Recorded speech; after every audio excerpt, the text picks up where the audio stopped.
I had one thing in mind to talk about tonight, but everything changed when I ran across my kids' Halloween candy from last year.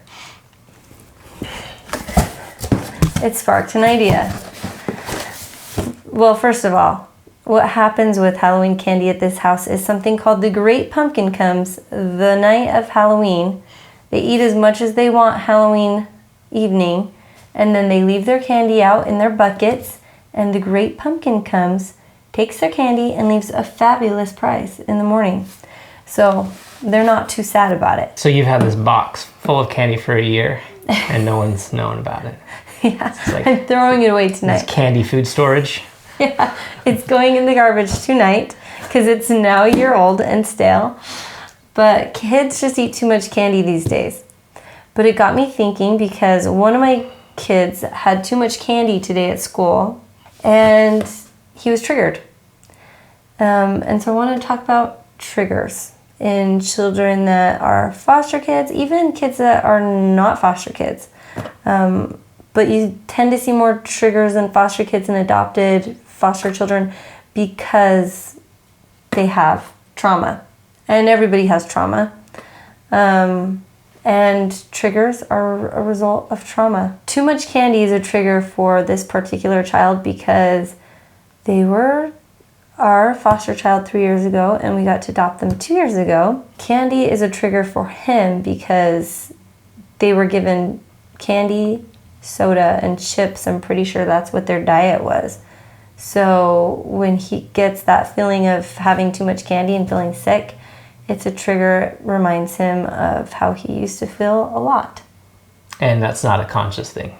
Yeah, right. You don't usually put it together that it's as a result of that.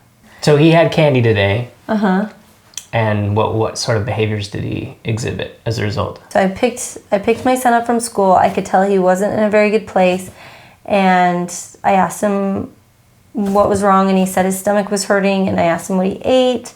So I filled my son up with good, nutritious food when we got home from school, and he laid around for a minute and then said his stomach was feeling better. And one of his ways of coping with his PTSD and he has ADHD, he just wants to go, go, go. He was playing sports and playing with friends for several hours. Every time he'd come home, I could see him just crumbling. And I probably shouldn't have let him go play, but have done meditation, helped him relax, helped him be in tune with his body, rather than he has the tendency of wanting to go, go, go, mask the feelings. If we can distract from having to sit with ourselves and having to face thoughts or memories, then it's easier to just distract and put those under the rug. So this has been a consistent pattern I've seen in our kids, is that when they overeat on sugar, it's an absolute trigger. Sometimes you don't always know what triggers are. Sight, sounds, smells, anything could really be a trigger. A memory popping into a head so you don't even know what's triggered them. But a lot of time the trigger behavior looks like just loss of control of feelings, sadness, tantrums, Lashing out. That sort of behavior. And I think that what you look for is patterns. And I think the only way you really figure out what triggers are, you're not going to identify them immediately. It's through talking about everything that led up to meltdown or tantrum, or logging it. We're not very good at logs. We don't keep a journal, but we do talk to each other about it. And once we realize we've had the same conversation over and over again about the things that led up to a tantrum, then we identify the triggers. And I think that's how we've identified them. Sometimes the help of a therapist also. We've identified several through our amazing therapist. Absolutely. So you started to talk about what the strategies of how you help them, or you talked about a few things you did, but what, more concretely, how do you interrupt? How do you help them overcome that tantrum and face that, work their way through that trigger? Right. So if I could go back today and redo today, I would have said, now why do you think your stomach hurts? instead of me putting the puzzle together. I think allowing them to think about their day and process and come up with the solution is really important in helping them learn.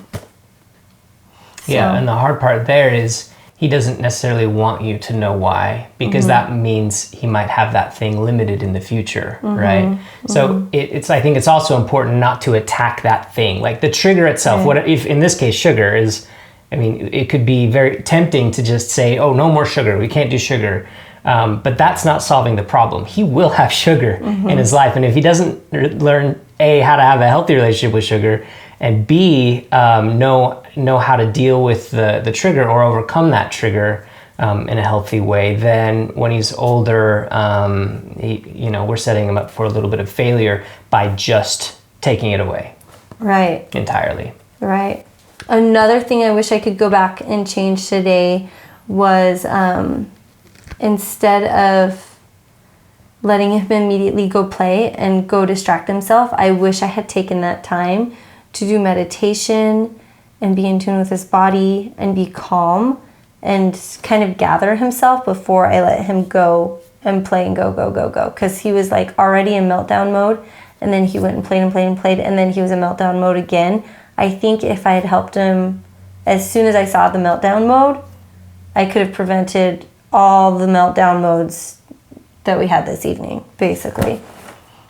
Yeah, and when we try to do that also, he's already in meltdown mode. He knows what we're doing when we try to say, hey, let's sit down, we've got to do some meditation, we've got to do something like that, then it's even bigger freak out. Then he feels like he's being punished. So what I like to do is to give him a choice. There's lots of ways to do meditation to become more aware of to be mindful. And one of the ways that I like to give them that choice is by giving them a choice of what they listen to. They could listen to children's meditation music or spoken word or classical music or peaceful music that isn't become the complete focus of what they're doing.